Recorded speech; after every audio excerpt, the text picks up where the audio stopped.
Hello everyone, this is Hemant Parzake. This is our second online class. We were discussing about the aquatic biology. In aquatic biology, we started unit first. In unit first, we were discussing this first topic, brief introduction of the aquatic biome. Okay, aquatic biomes divides into two.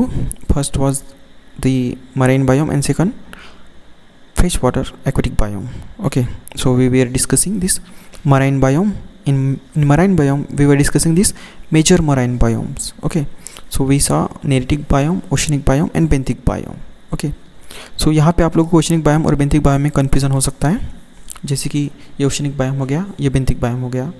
दोनों इसमें हम लोगों ने different zones देखे थे, जैसे यहाँ पे इपीपेलाजिक है, यहाँ पे मेजोपेलाजिक है, यहाँ पे बैथिपेलाजिक है और यहाँ पे अबिसोपेलाजिक है. ओके, तो यहाँ पे सबलिटोरल, बैथियल और अबिसल और हेडल है. ठीक है, सो हम लोगों ने यहाँ पे इसका क्लासिफिकेशन किया था and this zone is on related to this water of the ocean. This oceanic zone is or oceanic biome is related to water of the ocean and this benthic biome is related to floor of the ocean. Okay, this is related to this floor of the ocean and this oceanic biome is related to this water of the ocean except this neritic biome. Okay, ये समझा आप लोगों को. benthic biome इसके साथ ही deal करेगा, जो base रहेगा ओशन का, वहाँ पे जो डाइवर्सिटी या जो बायोम है उसको हम लोग benthic biome बोलेंगे. और ओशन का पूरा जो वाटर हम लोगों ने देखा यहाँ पे लाइक दिस. ओके, तो उसको हम लोग बोलेंगे ओशनिक बायोम. तो इसमें कंफ्यूज नहीं होना है बेंथिक और oceanic biome.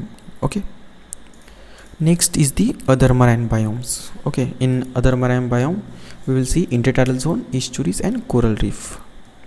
First is the intertidal zone. Before starting this intertidal zone we must know what is tide first.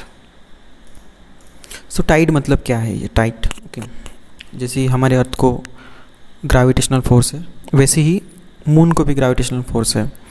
और because of that gravitational pull of moon, water of this ocean get attracted towards moon.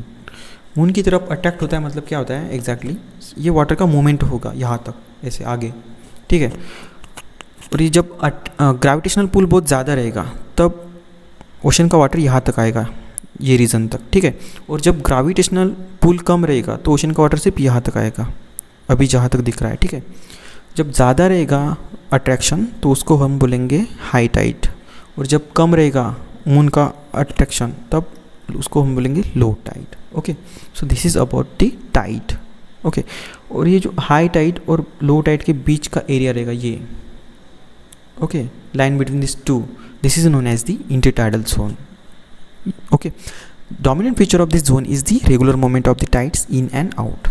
इसका dominant feature ये है कि ये regular movement करेगा इन और out. यहाँ तक आएगा, कभी कभी यहाँ तक आएगा, और ये मूवमेंट चलता ही रहता है रेगुलर बेसिस पे. Okay, so this was all about the intertidal zone. We will discuss this intertidal zone in upcoming lecture because this is just a brief introduction of this our syllabus. Next lecture we will see what is tide exactly in detail. Okay, so this was all about the intertidal zone. This is the real photograph of intertidal zone. This is the intertidal zone. You can see here, this is the zone of tides, intertidal zone. Okay, next is the estuary. What is meant by estuary? An estuary is a bay where river empties into the ocean. See this photograph. This is the real photograph of estuary. So this is the ocean and this is the river. Okay, I want to give you one example. Summer season में हम लोग freezer का पानी पीते हैं, जो कि बहुत ज़्यादा ठंडा होता है कभी कभी, जिसको हम लोग सीधे सीधे नहीं पी सकते. तो हम लोग क्या करते हैं, उसमें आधा पानी लेते हैं ग्लास में और आधे पानी में बाहर से गर्म पानी ऐड कर लेते हैं, जिससे कि उसका टेम्परेचर पीने लायक बन जाए. सपोज़ कि फ्रीज़र का पानी है, उसका टेम्परेचर 1 डिग्री है और बाहर से पानी ले रहे हैं हम लोग, उसका टेम्परेचर रहेगा 40 डिग्री है सपोज़. और अभी जब मिक्स करने के बाद जो टेम्परेचर मिल रहा है हम लोगों को, उसका टेम्परेचर रहेगा 20 डिग्री सेल्सियस सपोज़. ओके, सो अभी क्या हो रहा है होगा, हम लोग पानी आसानी से पी सकेंगे. ठीक है, यहाँ पे भी सेम ही होता है, मतलब ये ओशन होगा, ये दिस रीजन. ओके, और ये हो गया रिवर. सो ये पानी रहेगा, ये बहुत ज़्यादा साल्टी रहेगा. ओके, और ये रिवर का पानी रहेगा, ये फ्रेश रहेगा बिल्कुल, इसमें साल्ट कंटेंट बहुत ही कम रहेगा, नेग्लिजिबल रहेगा. ठीक है, सो ये जो पोर्शन मैंने ड्रॉ किया है, यहाँ पे क्या रहेगा, ये वाटर इनके बीच की कैरेक्टरिस्टिक शो करेगा। ये ना तो ओशन के जैसा साल्टी रहेगा और ना ही रिवर वाटर के जैसा फ्रेश रहेगा।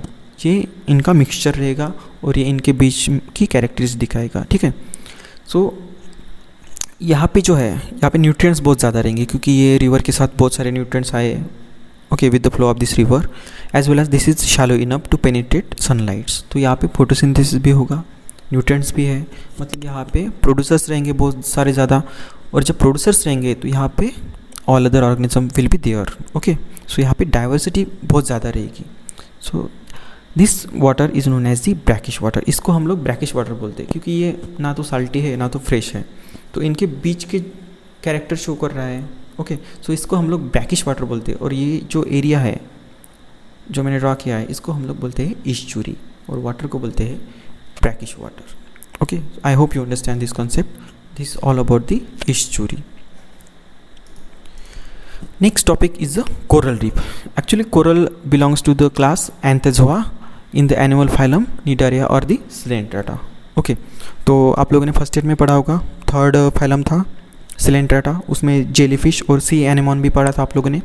तो ये कोरल भी उसी फाइलम में से बिलोंग करते हैं, ठीक है।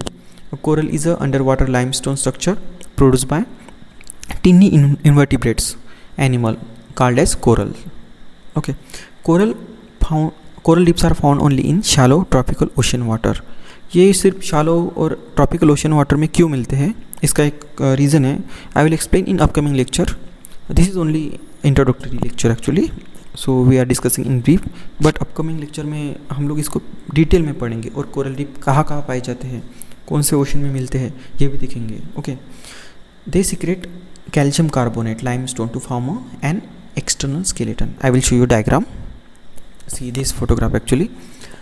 यहाँ पे आपको डिफरेंट टाइप्स के कोरल दिख रहे हैं, ठीक है। और ये हो गया उनका external skeleton and calcium carbonate से बना हुआ external skeleton, okay. These are the different corals and together they are known as the reef, okay. ये साथ में रीफ बनाते हैं, बहुत बड़ा, इट में भी तो बहुत मतलब किलोमीटर तक फैला हो सकता है ये, ठीक है। और इसको हम लोग रीफ बोलते हैं, और ये कोरल से बना हुआ है इसलिए हम लोग इसको कोरल रीफ बोलते हैं, ठीक है। इसको ओशन का रेन फॉरेस्ट भी कहा जाता है कोरल रीफ को, क्योंकि यहाँ पे डाइवर्सिटी बहुत ज़्यादा है, okay. So this was all about the coral reef. So we finished with the marine oceanic biome.